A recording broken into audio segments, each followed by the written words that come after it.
Clip number 1094۔ اس clip میں آپ قرآن پاک کی سورہ عنکبوت کی آیت نمبر 9 سے 11 تک کی تلاوت، ترجمہ اور تفسیر قرآن صراط الجنان سماعت فرمائیں گے۔ بسم اللہ الرحمن الرحیم۔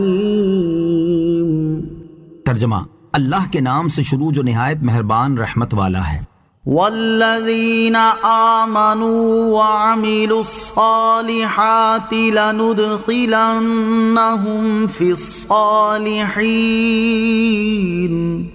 ترجمہ، اور جو ایمان لائے اور انہوں نے اچھے کام کیے تو ضرور ہم انہیں نیک بندوں میں داخل کریں گے۔ والذین آمنوا وعملوا الصالحات، اور جو ایمان لائے اور انہوں نے اچھے کام کیے۔ ارشاد فرمائے کہ جو لوگ ایمان لائے اور انہوں نے نیک کام کیے تو ہم انہیں نیک بندوں کے زمرے میں داخل کریں گے اور ان کا حشر نیک بندوں کے ساتھ فرمائیں گے۔ یہاں صالحین سے مراد انبیاء کرام علیہ الصلوۃ والسلام اور اولیاء اعظام رحمۃ اللہ تعالی علیہم ہیں۔ قیامت کے دن نیک بندوں کے ساتھ حشر، اس سے معلوم ہوا کہ جو شخص یہ چاہتا ہے کہ قیامت کے دن اس کا حشر اللہ تعالیٰ کے نیک بندوں کے ساتھ ہو اور اس دن اسے نیک بندوں کی معیت نصیب ہو، تو اسے چاہیے کہ پہلے توحید و رسالت پر ایمان لائے اور پھر نیک اعمال کرے۔ اگر اس نے ایسا کیا تو اللہ تعالیٰ اپنے فضل و کرم سے قیامت کے دن نیک بندوں کے گروہ میں داخل فرما دے گا اور ان کے ساتھ ہی اس کا حشر فرمائے گا۔ اللہ تعالیٰ اس کی توفیق عطا فرمائے، آمین۔ وَمِنَ النَّاسِ مَن يَقُولُ آمَنَّا بِاللَّهِ فَإِذَا أُوذِيَ فِي اللَّهِ جَعَلَ فِتْنَةَ النَّاسِ كَعَذَابِ اللَّهِ وَلَئِن جَاءَ نَصْرٌ مِّن رَّبِّكَ لَيَقُولُنَّ إِنَّا كُنَّا مَعَكُمْ أَوَلَيْسَ اللَّهُ بِأَعْلَمَ بِمَا فِي صُدُورِ الْعَالَمِينَ۔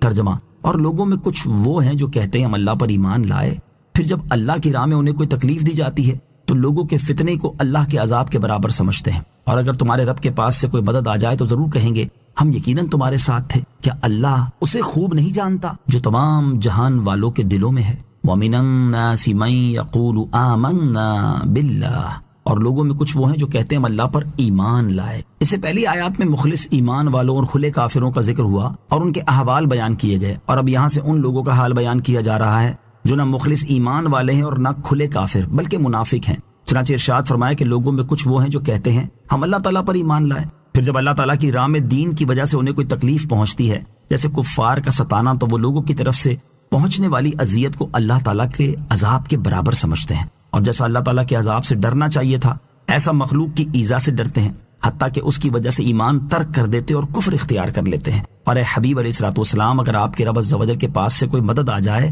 مثلا مسلمانوں کو فتح نصیب ہو یا انہیں دولت ملے، تو وہ لوگ ضرور کہیں گے ہم یقیناً ایمان اور اسلام میں تمہارے ساتھ تھے اور تمہاری طرح دین پر ثابت و قائم تھے، تو ہمیں بھی اس میں شریک کرو۔ کیا اللہ تعالیٰ اسے خوب نہیں جانتا جو کفر یا ایمان تمام جہان والوں کے دلوں میں ہے؟ کیوں نہیں، اللہ تعالیٰ کو لوگوں کے دلوں میں موجود کفر اور ایمان اچھی طرح معلوم ہے، اور وہ ان منافقوں کے نفاق کو بھی جانتا ہے۔ وَلَيَعْلَمَنَّ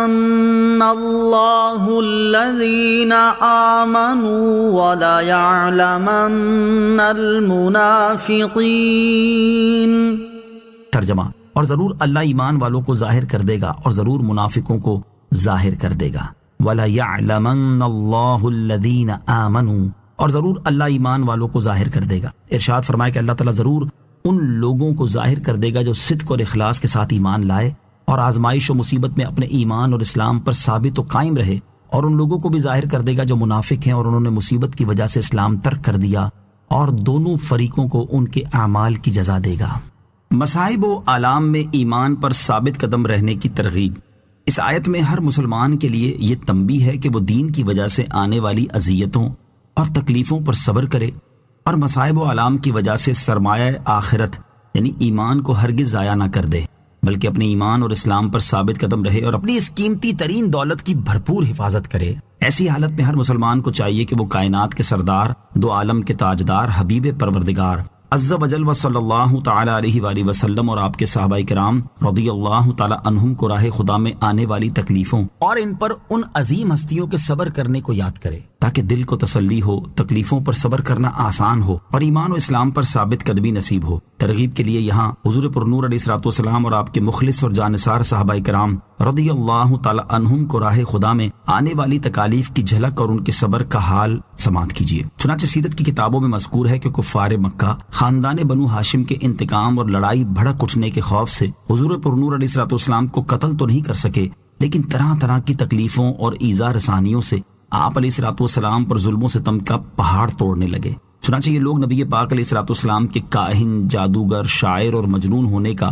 ہر کوچہ و بازار میں زوردار پروپیگنڈا کرنے لگے۔ آپ علیہ الصلوۃ والسلام کے پیچھے شریر لڑکوں کا غول لگا دیا جو راستوں میں آپ پر پھپتیاں کستے، گالیاں دیتے اور یہ دیوانہ ہے، یہ دیوانہ ہے کا شور مچا مچا کر آپ علیہ الصلوۃ والسلام کے اوپر پتھر پھینکتے۔ کبھی کفار مکہ آپ علیہ الصلوۃ والسلام کے راستوں میں کانٹے بچھاتے، کبھی آپ علیہ الصلوۃ والسلام کے مبارک جسم پر نجاست ڈال دیتے، کبھی آپ علیہ الصلوۃ والسلام کو دھکا دیتے، کبھی آپ صلی اللہ تعالی علیہ وآلہ وسلم کی مقدس اور نازک گردن میں چادر کا پھندا ڈال کر گلا گھونٹنے کی کوشش کرتے۔ جب حضور اکرم علیہ الصلوۃ والسلام قرآن شریف کی تلاوت فرماتے تو یہ کفار قرآن اور قرآن کو لانے والے یعنی حضرت جبرائیل علیہ الصلوۃ والسلام اور قرآن کو نازل فرمانے والے یعنی اللہ تعالیٰ کو اور آپ صلی اللہ تعالی علیہ وآلہ وسلم کو گالیاں دیتے اور گلی کوچوں میں پہرا بٹھا دیتے تاکہ قرآن کی آواز کسی کے کان میں نہ پڑنے پائے، اور تالیاں پیٹ پیٹ کر اور سیٹیاں بجا بجا کر اس قدر شور و غل مچاتے کہ قرآن کی آواز کسی کو سنائی نہیں دیتی تھی۔